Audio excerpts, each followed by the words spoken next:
We are truly delighted to have Roger Allen with us today. We've been working on this for about a year now. We've been planning, and we're thrilled that he was able to make time in his busy schedule for us.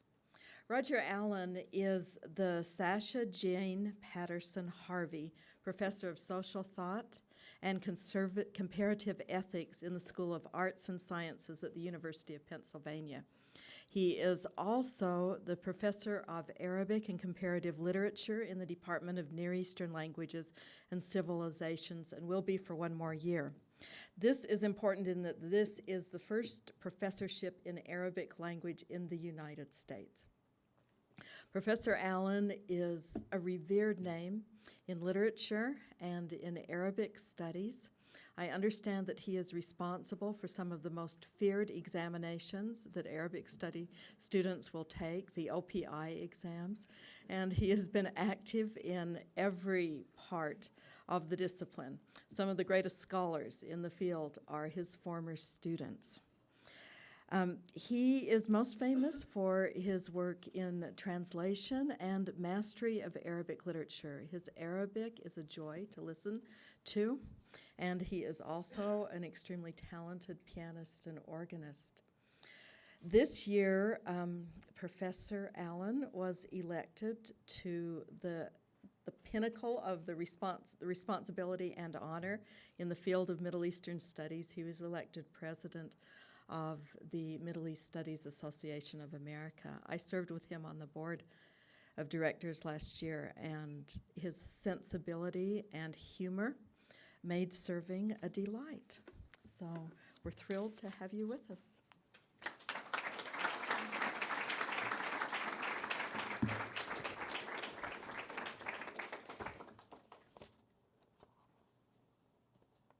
Thank you, Professor Bowen, for that introduction, and thank you also to my colleagues of many, many years at Brigham Young for inviting me here. It's a great pleasure to be here and to share some ideas with you this morning, or rather this afternoon now.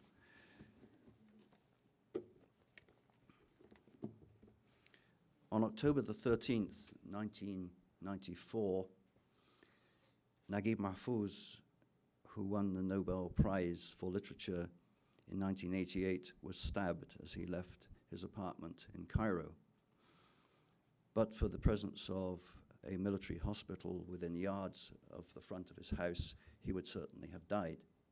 As it was, after that incident, he never actually literally wrote anything because it severed the nerves in his writing arm, and everything he wrote after that was actually dictated.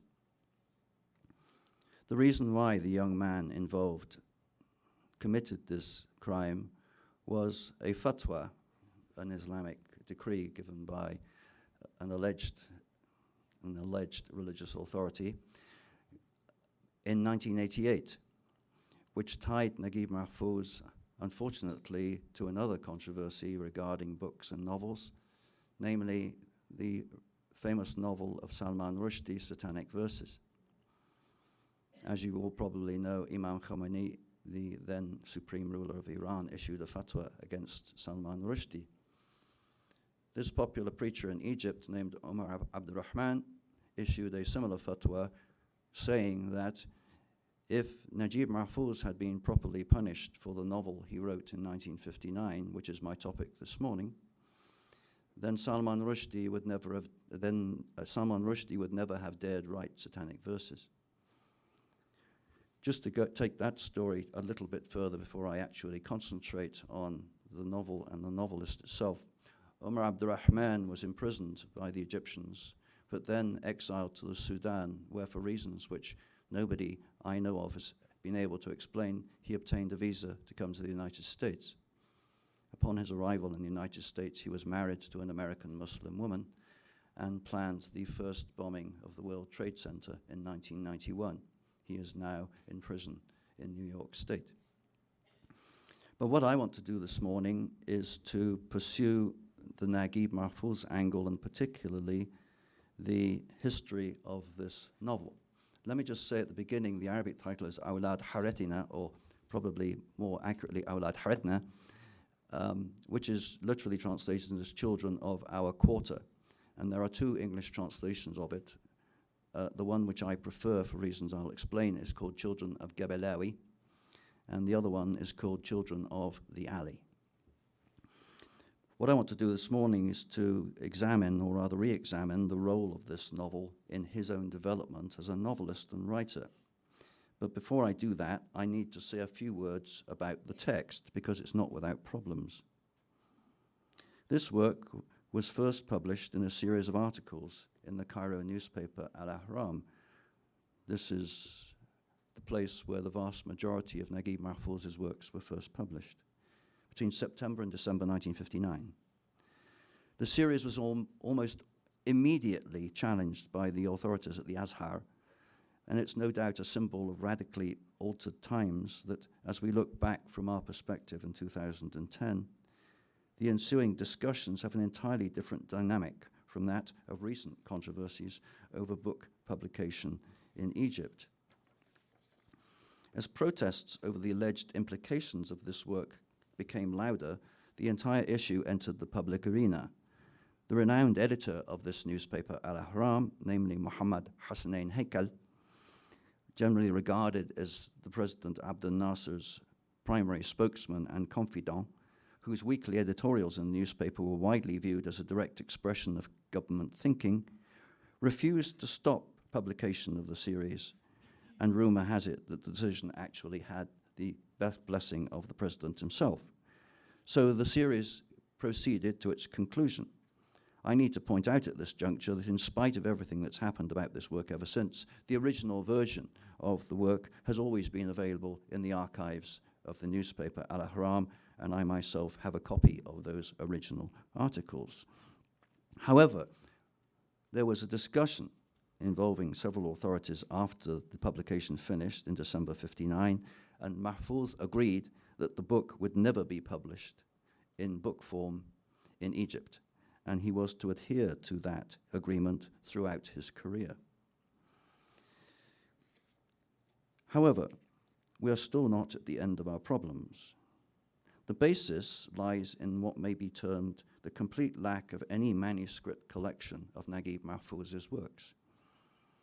While he always wrote on a regular basis, in other words, before October 1994, he wrote his novels longhand, and in a clearly meticulous script, examples of which I have in the form of letters from him.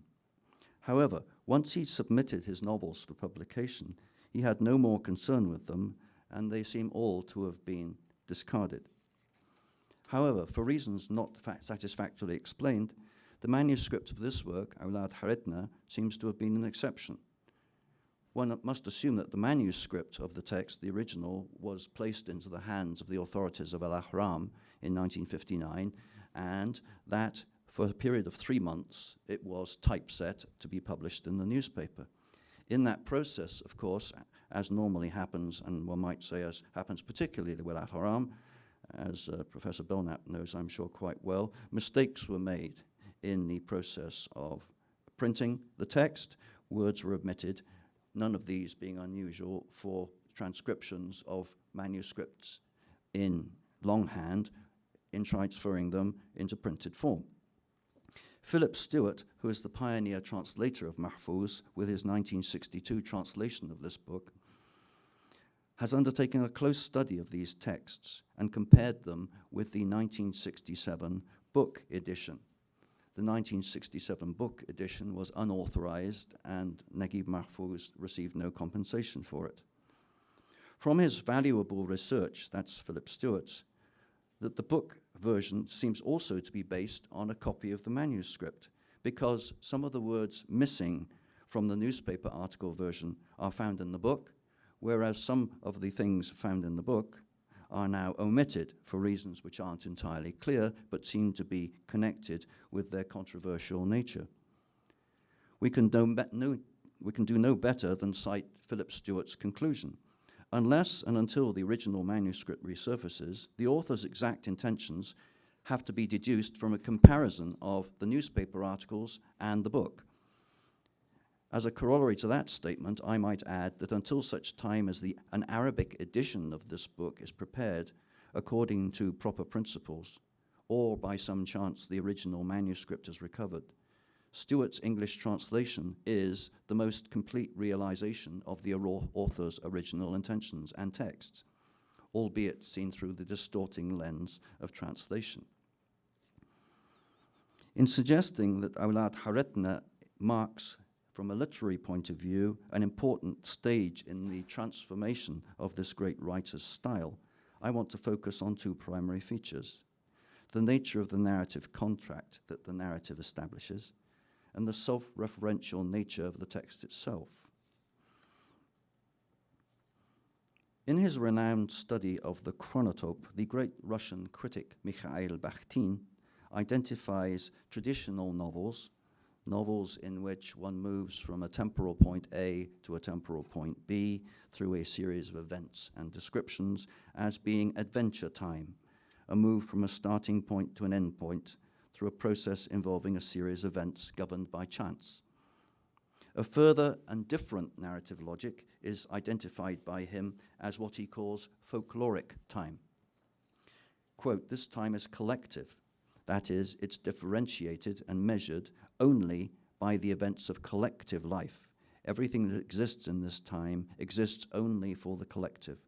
The progression of events in an individual life has not yet been isolated."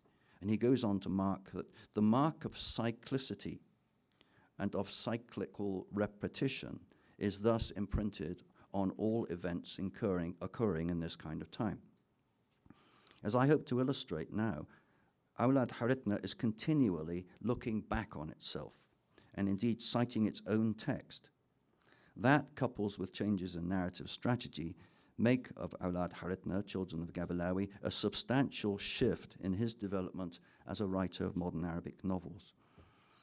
However, I should make it clear I don't believe that this differentiation represents a complete move or an abandonment of his previously used techniques.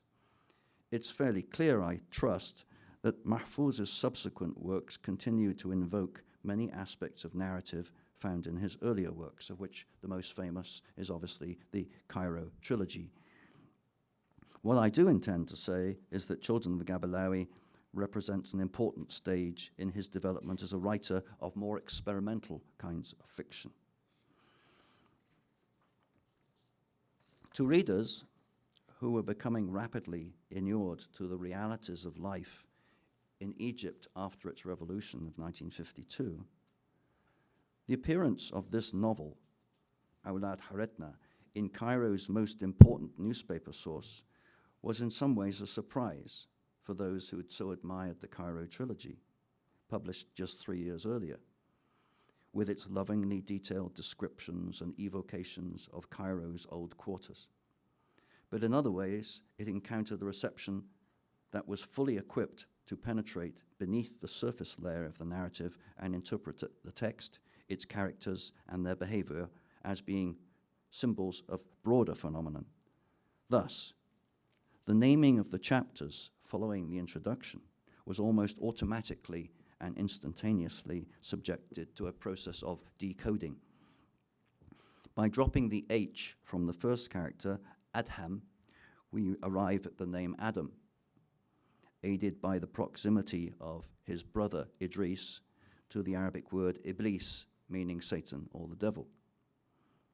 Jabal, the second character, is the Arabic for mountain, thus invoking Sinai and Moses. Rifa'a, the third character, means resurrection and clearly implies Jesus. Qasim, the fourth character, means arbitrator and refers to Muhammad. However, with the fifth of these names, Arafah, we have the Arabic word for scientia, or science and knowledge. All these chapter title characters operate within the context of something called the alley, Hara. Beyond this alley and outside the city walls lies the house of Jabalawi, the English translation Gebelawi, thus also associated with the idea of Jabal and thus something like mountain man, a cryptic and powerful figure who serves as the guardian of the waqf or religious endowment that is represented by the alley, and someone who is keeping an ever watchful and critical eye on the goings-on in his own alley. The first episode in the newspaper simply begins with the title, Awlad Haritna, and then provides the author's name, by Naguib Mahfouz. The very title, transliterated as Sons of Our Alley, introduces readers to what in many subsequent works Mahfouz wrote was to become a major symbol. But unlike his earlier works, this alley is not named. Many of you may perhaps be familiar with what is one of the favorite Western novels by Naguib Mahfouz, Zuqaq al-Midaq, or Midaq Alley, which is indeed named and is the actual name of a street in Old Cairo, to which Jamal Khitani, his close friend, took him back in one of the TV specials that were made after he won the Nobel Prize. This story, however, becomes very different when we realize in this first introductory section that it is to be told by a number of storytellers over different generations. In other words, right at the start of this novel, Mahfouz is indicating that his period of silence over a period of 5 years has not been idle. His technique is undergoing a conscious shift, one that involves an awareness of metafictional allusions and even earlier indigenous traditions of storytelling. This opening section thus emerges as being crucially important in the establishment of a narrative contract with the reader. And here we have exactly the same situation as we have with Satanic Verses, which is if we don't read the first chapter, then really it is impossible to interpret effectively the rest of the novel. Going straight to the third chapter, called Jahiliyyah and about Muhammad's wives, is not the way to read fiction. In the following columns of the newspaper, the careful reader soon now realized that these opening paragraphs provide a context for everything that's going to follow. The first-person narrator notes that while he's a contemporary of Arafah, the last of the 5 characters, he's had to rely on the accounts for the other 4, Adham, Jabal, Rifa' and Qasim, on accounts related, quote, by our numerous bards, just as they've been heard in local cafes or handed down in the family. Such have been my only sources. Later in this introductory session, we also learn that the narrator is one of the very few people in the quarter who can write. And in a telling conclusion to his statement of purpose, he says, "My job is to write down the complaints of those who are oppressed or in need." Recording his narrative has made him aware of people's secret sorrows. This narrator's stated goal, then, is to create, organize, and record an account of the ways in which time and events have led to a situation in which the children of our alley have suffered from oppression and need, and it would appear continue to do so. That the narrator has fulfilled his goal is already evident from the introductory section. The 4 heroic figures from the past, and he uses the Arabic word amjad to describe them. They're all mentions, and their individual narratives are arranged in a chronological sequence. Within such a structural matrix, the passage of large segments of time is, needless to say, implicit. The narrative concentrates on 5 eras during which the specific leaders of the alley are alive and function within the community. The temporal tracts that make up the interstices between those eras are referred to by bards, and always in terms of misery, oppression, and violence. However, within this broader chronological sequencing, there is within each individual chapter another element of sequencing, namely repetition. Similar events and linkages are described, and the repetitive effect, clearly deliberate on the narrator's part, affords the narrative a quality that can indeed be described as cyclical. Such a concept, of course, is commonly associated with certain approaches to history and historiography, as with the great Arab historian Ibn Khaldun, and later Arnold Toynbee, the British historian. But Bakhtin, the Russian critic I've already mentioned, uses the term in a narratological context, specifically with what he regards as folkloric time. This aspect of narration in Children of Gabalawi, or at least of the narrator's described posture towards it, finds a very strong echo in the use of the Arabic word ruwat, bards or storytellers. in depicting his sources from earlier eras, and indeed the equally significant word sirah, which is used both for prophetic biography and for popular sagas with the addition of the adjective sha'biyya, both of them linked to traditional methods of narration and reception. In summary, then, the very opening pages of this novel, the section before the first section on Adham, provide the reader with many indications that Mahfouz is embarking on a major new experiment in fiction writing. Time and space don't permit me today to provide a fuller exploration of all these strategies, but I'll try to provide some illustrations. The foundational elements in Adham's chapter, he being the Adam figure, his expulsion from the garden of the house, his troubled relationship with his father, Jabalawi, the violent death of one of his sons at the hand of his own twin brother, and the ongoing taunts of his own brother Idris. In subsequent chapters, all these incidents become the stuff of exemplary stories narrated to the children of the alley by successive generations of bards, all within the well-known tradition of folkloric cycles of tales, which the renowned folklorist Joseph Campbell terms the great monomyth.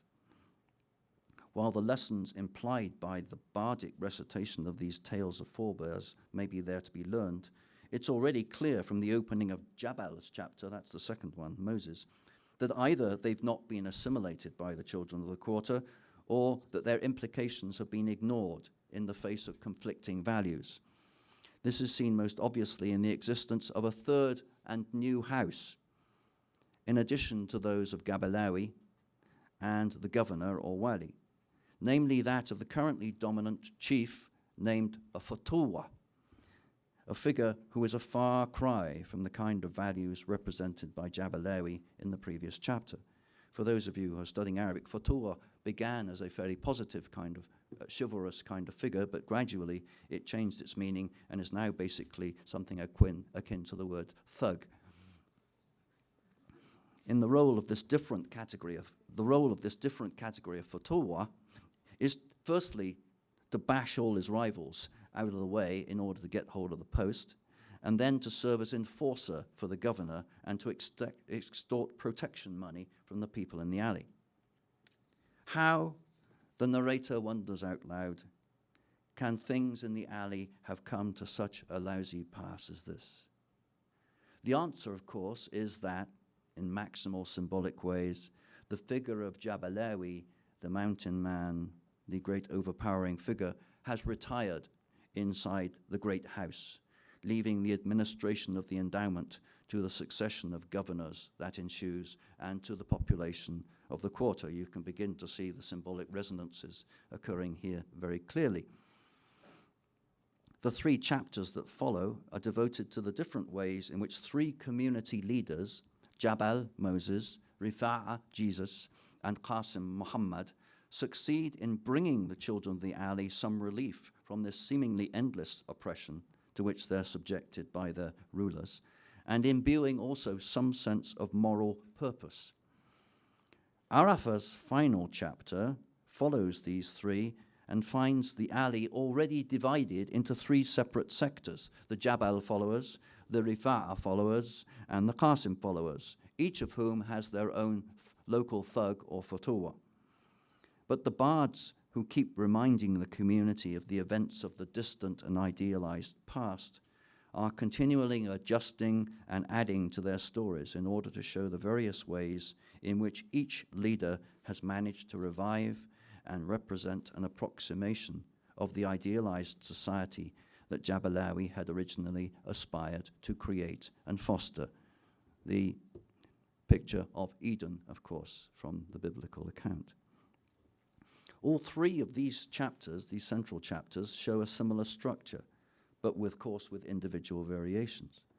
The bards who tell the tales of these 3 community leaders are the means whereby memories are preserved and invoked, all within a general atmosphere that is characterized by forgetfulness. All chapters conclude by observing the extent to which the community seems to be all too able and willing to forget.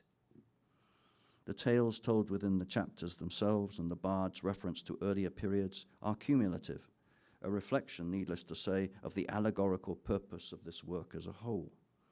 Since I'm focusing here on narrative qualities, I'll also note the author's skill in constructing such a complex and interwoven narrative, one that had already been seen as a distinct feature of the trilogy and was to become a primary characteristic of several of his later contributions to fiction in Arabic.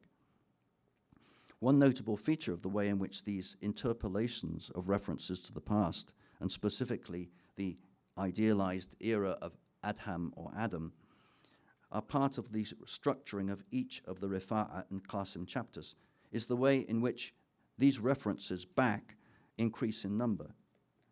There are none in the Jabal or Moses chapter. There are 2 in that of Rifa'a and 3 in that of Qasim. This, of course, is a reflection of the way in which each successive community, the Jewish community, the Christian community, and the Muslim community, builds on and refers back to the era of his predecessors. What is particularly significant about these recitations is that they consist of exact repetitions of the texts of the narratives to be found earlier in the Adham chapter. This, of course, is repetition of such kind is not a characteristic of much traditional fiction. Within the context of any consideration of narrative contract that has been established by the opening section that I described above, you need to note that these bardic performances remind the reader that the entire narrative results from recitations by storytellers. In other words, as reliable a record of the past as the fallibilities of human memory will allow. In the words of the very opening sentence of the novel, this is the story of our Ali, or more accurately, the stories of our Ali. Within the context of any assessment of the allegorical nature of this narrative, its symbolic resonances, and the place of irony in the interpretation of this and other works of fiction, the implications of this experiment of Mahfouz with the organizational principles of oral narratives and the role of memory and forgetting are clearly central to any interpretation of the novel as a whole. Or at least, I'll add, they should be and should have been, but haven't been. In these preceding remarks, I've made use of the accounts of the lives of Jabal, Rifa'a, and Qasim, which accurately reproduce specific incidents in the lives of the founders of the 3 monotheisms, recounted in the scriptural and hagiographic tradition of Judaism, Christianity, and Islam, all in order to illustrate the notion of cyclicity to which Bakhtin has drawn attention. That acknowledged, however, I'll immediately suggest that while such allegorical linkages can readily be made, and clearly were made by the authorities at the Azhar, who objected to the work so vigorously in 1959, these detailed events, coupled to the structurally unifying features of all 3 chapters, suggest that a much larger narrative purpose is at work than a desire merely to write a sequential account of the lives and influences of these 4 community leaders, Adam, Moses, Jesus, and Muhammad. The 3 lifetimes represented by Jabal, Rifa'a, and Qasim are merely temporal interstices placed into the midst of a continuing and comparatively unchanging existence for the people of the Ali, one characterized by the combination of tyranny, corruption, exploitation, and violence engendered by the authorities who rule the Ali, in direct contravention of Jabalawi's known injunctions through his endowment.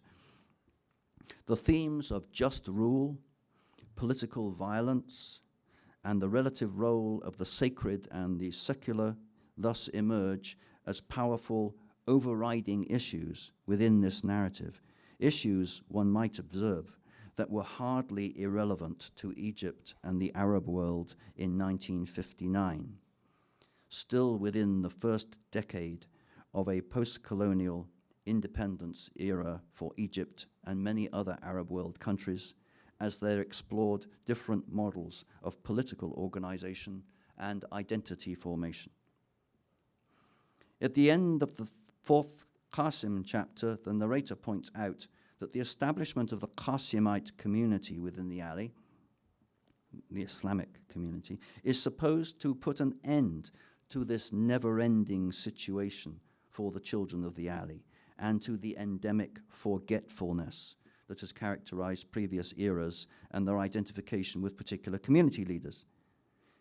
Qasim clearly rues the fact that no such thing has actually happened, all of which brings the reader to the final chapter and the era of Arafah and the era of the narrator. As we noted regarding the prefatory material, the chapter devoted to the appearance of the final leader, Arafah, brings the reader to the chronological point, in fact, a return to the point within the living memory of the narrator, who's been asked to record these bardic narratives. With regard to time and space, we have, in a very real sense, come full circle, back to the starting point, the narrative present. The opening of the chapter presents what is now all too familiar a picture. The endowment has yet again been purloined, and Futuwat are again practicing their habitual level of thuggery. Indeed, each sub-community has its own Futuwa of it beside the principal one who occupies the house, reserved for this apparently perennial symbol of violence and tyranny over the inhabitants of the alley. Arafah is said to practice magic, and he takes up residence in the quarter. He manages to place himself right in the middle of the violence, when, after setting up himself as a purveyor of all kinds of medicines and charms, he invokes the alley's past yet again by declaring he's heard enough talk about Jabalawi. The time's come for the alley to take its representations to the house itself. Arafah's actual excursion to the great house outside the quarter takes place in darkness and ends in disaster. Having made his way into the very room where Adham, many moons ago, had confronted Jabalawi, he finds himself facing an old black man lying on a bed. In an unpremeditated gesture, he lunges at the old man and proceeds to strangle him.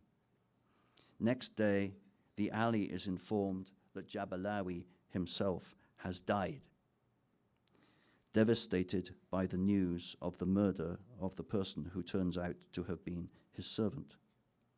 Early one morning, however, Arafah is passing by the great house in a drugged stupor when he's stopped by an old woman who has been a servant in Jabalawi's house. She first informs him that his master did indeed die of shock over the death, but she then reveals that Jabalawi declared on his deathbed that he was pleased with Arafah.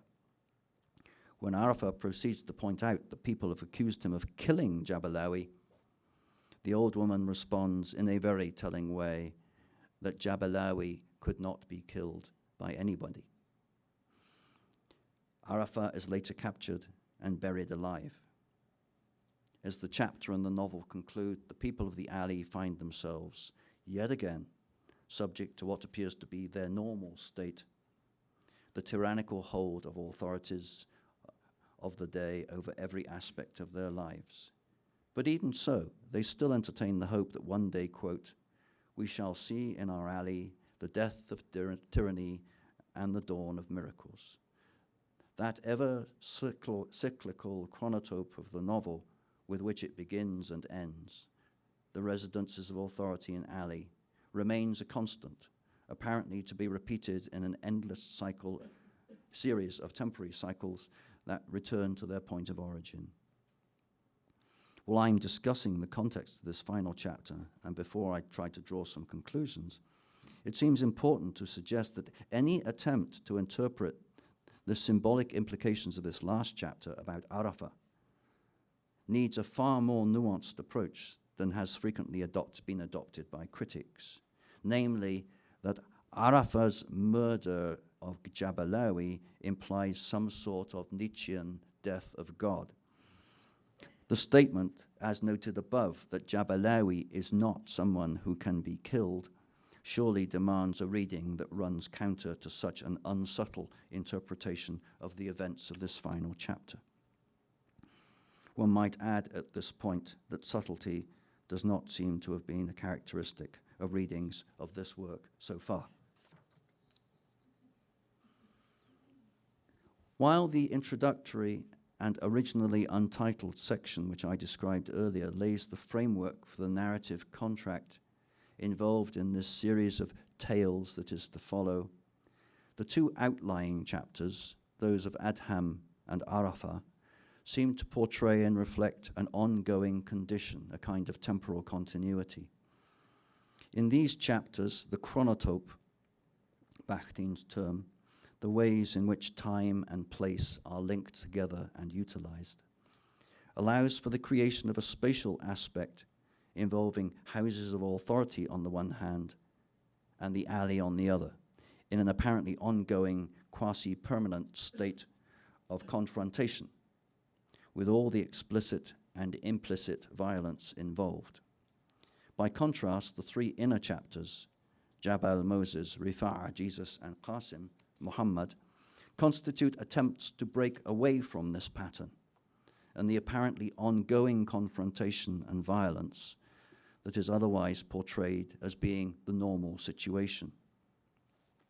Static or permanent time is thus placed in contrast to a more cyclical approach, one in which a succession of figures is presented, and the nature of the succession is illustrated by the text's continual references back to previous eras and leaders, through citations from the text of the novel itself, and most frequently to the era of Adham, the beginning, the title used, of which is of course a translation of Genesis, in which the basic parameter of Jabalawi's distancing of himself from the alley has been established as an ongoing reality. What emerges from this analysis of the novel's structure is that the reader is presented with a narrative in which, following an introduction where metaphysical aspects of narration are clearly established, a frame of continuity is established, Adham's account and Arafah's account, within which three exceptional eras are depicted and cross-referenced. An almost inevitable consequence of this process of restructuring is that the narrative is characterized by the cyclical element that I've noted several times, and therefore by the presence of repetition, itself a distinct feature of those orally narrated sagas that are the stock in trade of traditional bards and storytellers, to whom the narrator ascribes the performance of the stories in the introductory segment. Needless to say, the implications of such an analysis for any assessment of the development of the author's technique as a writer of fiction are considerable, most especially in the light of the temporal linearity of the narrative sequence encountered in his previous novels of quarters, including the trilogy, with their reflection of the well-known principles of social realist fiction and their deliberate avoidance of repetitive discourse.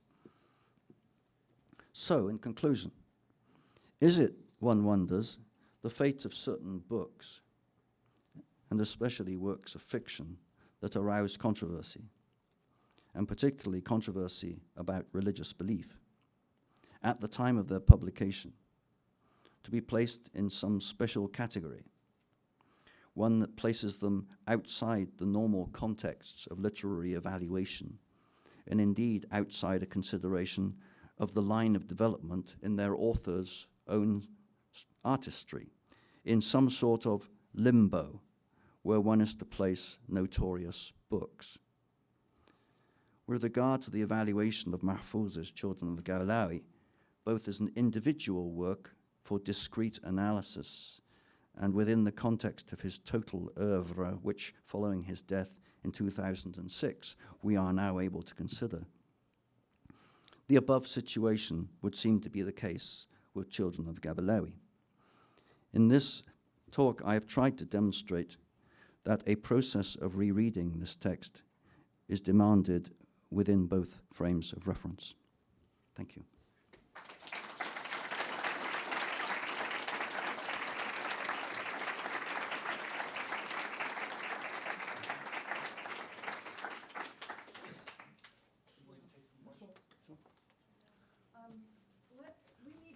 that it's time for the hour break. Some of you have to leave.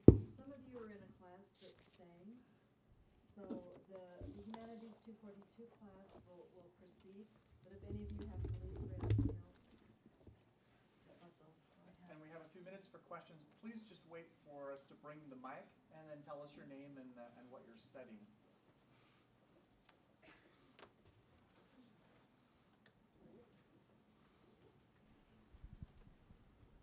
My name's Jim Toronto.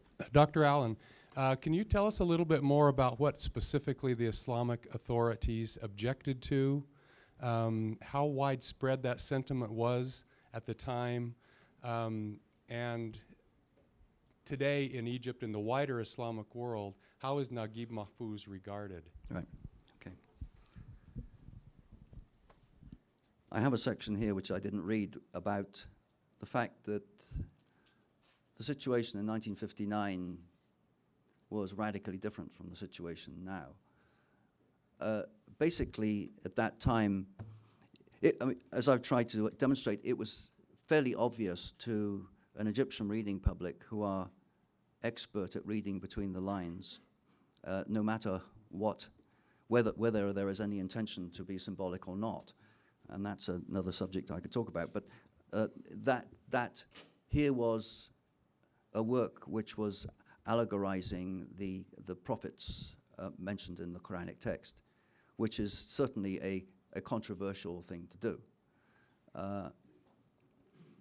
Since that time, of course, the religious community, and indeed the entire community in Egypt, has started using the Sunni principle known as hisbah in ways which are means of linking religious sentiment and religious belief with the entire political system, which essentially is in control of the civil courts. Hisbah, with its accompanying adjective muhtasib, is the process of keeping an eye on public morality. And there's a radical difference here between Shia Islam, which has a distinct hierarchy, and Sunni Islam, which does not. And it's the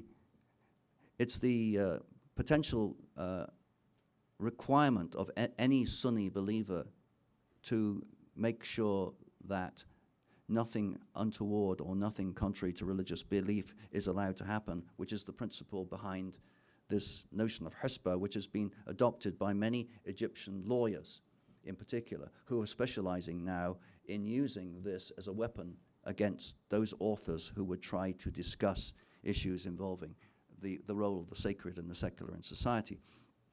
So their objection, which became stronger and stronger, of course, as the narrative went on and it became clear that indeed this was going to be essentially a survey of the history of the monotheisms of the Middle East and later of science, that finally clinched the whole thing for them. And there were a lot of negotiations and a fair amount of opposition. What's very different, of course, now is that President Abdel Nasser used to go to the Azhar Mosque to pray once a year as a token gesture. And the entire situation regarding the place of religion in Egyptian society and many other societies, of course, has changed considerably since that time. Mahfouz, throughout his career, and I knew him very well, called this book a number of things. On one occasion, to me, he called it his naughty child, which is a nice way of trying to deal with this. But of course, after 1994, the whole thing was certainly not something to joke about, because he almost died as a result of, the irony is he died in 1994 because Satanic Verses came out in 1988, and he won the Nobel Prize in 1988. The work was written in 1959, and he actually won the Nobel Prize for the trilogy, which was finished in 1952. So the timing is definitely off, and was definitely off. But he was, towards the end of his life, he was obviously living in an Egypt which was radically different in the role of Egypt within society than the one which existed in the 1950s, immediately after the revolution, and in the first decade of the revolution. And this sort of tacit agreement that the book would never be published in Egypt was a continuing joke. When the Nobel Prize was announced, there was, of course, a huge ceremony of congratulation in Cairo, which was attended by President Mubarak, who, of course, well, I won't comment on President Mubarak's literary proclivities, but they're not terribly strong. But he was asked by an editor of a literary newspaper, do you believe that all the works of Naguib Mahfouz should be published in Egypt? And Mubarak, of course, in the thrill of the moment, said, well, of course. Next day, every newspaper says, Mubarak approves the publication of Awlad Haretna. And the Azhar immediately the next day published another fatwa saying, no way, no. So it was possible at that time to play some games with this, but in 1994, that definitely changed. The rumor I heard, of course, was that the intention, and this is a Cairo story, if you like, Dill and Kirk certainly know Cairo stories. The idea was that he was to be kidnapped, not to be knifed, as the beginning of a campaign on the part of certain religious groups in Cairo. But the car to take him away got caught in the Cairo traffic jam, so it couldn't get there in time. That's, this is one of these stories which I have been told. I don't know whether it's true or not. But while obviously that was an appalling act, I have to say also that I have severe doubts as the person who was eventually hanged for it had anything to do with it at all. But it seems to me they just went out and found a cluster of young men with beards and said, okay, we've got them. One of my students, Raymond Stock, wrote an article about the trial, actually, which was held way out in the desert. It was a military court. And it's not one of the shining examples of justice, I must say. But that's not to say that it wasn't an appalling act. Yeah.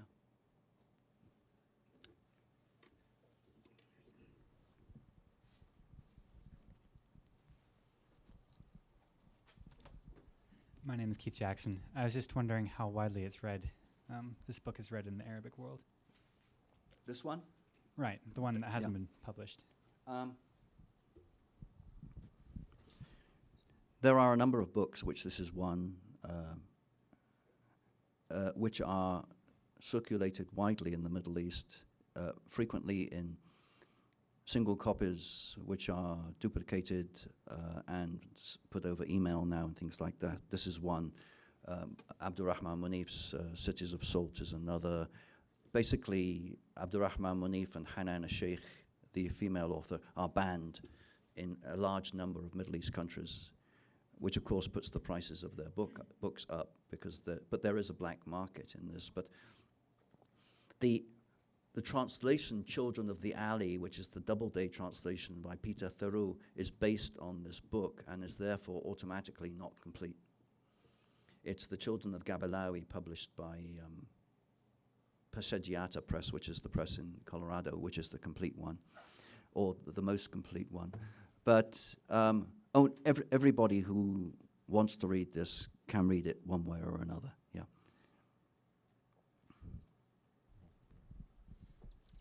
My name is Griffin. I'm studying Arabic, and I was just wondering what the reaction was in the Coptic Christian community to the book, especially among like church authorities, or if there was any. Actually, to my knowledge, there wasn't much of a specific reaction among the Coptic community, although I would say that may be a function of the fact that they'd rather keep their heads down than any feeling that they weren't concerned about it in some way. As you know, a number of novels have come out recently in which the Coptic community has expressed extreme opposition to what's been written. One is by Salwa Bakr called Al-Bushmuri, and most recently the winner of the Arab Booker Prize last year was by Yusuf Zaidan, and it's called Azazil, which is about the Coptic community at the time of the Muslim invasion. And but with regard to Awlad Haretna, I don't have any information about specific Coptic reactions. But as I say, that time period, I mean, my first visit to Egypt was in the 1960s, and I still go back there. The atmosphere is just totally transformed from what I remember. And it's funny that in 1959, religion and religiosity wasn't really a big deal at all. It was all about secularism, about national identity, Arab nationalism, anti-colonialism, etc., the high dam, all that kind of stuff. That was far more important. This book, of course, came out right in the middle of the period of the United Arab Republic as well, which was the union with Syria, which lasted till '61. But I don't know of any specific Coptic reaction. No. Hi, I'm Hi, Bill Bill. Parkinson. Yes. When I first read this book, having lived at the same time as you did in Egypt when it was a much more secular place, and it wasn't too surprising the attitude he took toward the three religions and seeing them as a cyclical kind of attempt to fix secular problems. But his attitude towards science, which he made parallel to religion and about which he was just as cynical, seemed a little precocious. Do you agree with that? Yes, very much so. I mean, that's, of course, the thing which so many people latched onto, this whole Nietzschean notion that that's what led to the misreading of the last chapter. Because if you read the last chapter carefully, this woman says Jabalawi, the transcendental figure, isn't somebody who can be killed. You can't do that. But that's only one sentence in what otherwise can easily be interpreted as implying exactly what you say. And it's very interesting now, and I haven't really started doing it, but to look at Mahfouz's attitude to religion, faith, and the role of religion in the modern society. The very first article he wrote at the age of 18 is on the nature of religious belief. He was a student of philosophy, and he was going to write an MA thesis with Mustafa Abdurazik, who was a major figure in Islamic thought in the 1930s. But the very early articles he wrote are all about philosophy and religion. And you can see this strand going all the way through his works. And as he got older and older, he returned to religion more and more. The most extraordinary one of all is his short work called Asta Asira Dhatiya, or It's Echoes of an Autobiography in English, which is highly unpopular in translation, English translation, because it reads exactly like a very traditional Sufi set of maxims. The second part of it has a Sufi sheikh delivering these maxims in 1 or 2 sentence length paragraphs. They're about 200 odd paragraphs. And for somebody coming to the end of his life, he was, let's see, he dictated that. And so he was about 92 when he wrote it, when he dictated it, rather. And it suggests that if you read that we really need to go back and look at not only certain works like The Journey of Ibn Fatuma, which is an analysis of a series of political systems and the role of religion in them, to Hikayat Haratna, which is indeed extraordinarily Sufi in its discourse. And go back all the way and look at the role which religion plays in all the works, going way back to the age of 18, and it's always there as a theme. So the role of Arafah in this work seems to be him trying to maintain an element of religiosity while he and everybody else in Egypt was still trying to work out, well, what is the role of religion in this modern society when Egypt is trying to modernize essentially through the medium of science and modernity as represented by the Western world. One last question, and we could probably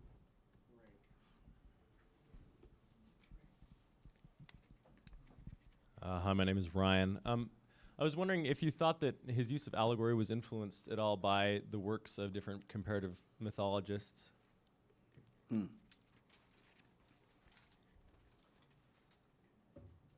Mahfouz was Mahfouz was a civil servant, incredibly organized, used to keep files on everything, including characters in his works. During the 1930s, a great Coptic Egyptian intellectual, Salama Musa, took him under his wing as a kind of mentor and suggested that he read a book called The Outline of Literature by John Drinkwater. It's a sort of how-to-do-it book about how to study literature. And at the back, there was a list of all the major European writers of narrative.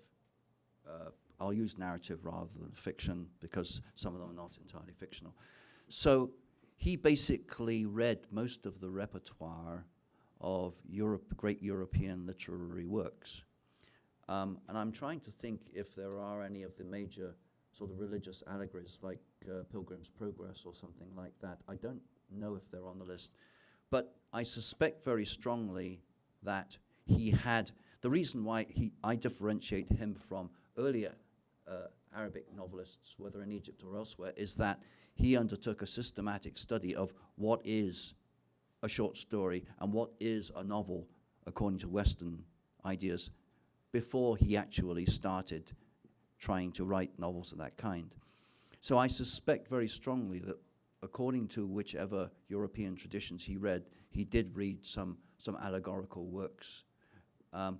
Although, of course, I think it was the imperative of the Second World War and the effect of the Second World War in Egypt, which was primarily responsible for him deciding first to establish a tradition of novels about the contemporary period in his own society and the sufferings of people within that particular, that very troubled time period. But I say that after the publication of the trilogy and this gap in his writing, this work appeared, which obviously shows that he'd certainly been doing a much broader kind of reading of different kinds of writing. He told me, for example, that he discovered Kafka, Camus, and Kundera. Now, there's a trio for you to add to, Jane Austen and Dickens and Trollope and all these guys. I mean, they're all nice. George Eliot, and you make lovely movies about them with nice costumes in English towns and stuff, right? So that's great. But the development of an entirely new kind of novel. He was flummoxed by James Joyce, as most of us are. But he did read Ulysses, but we're not talking about allegory now. He did read Ulysses, but he gave up on Finnegan's Wake, as many others have done.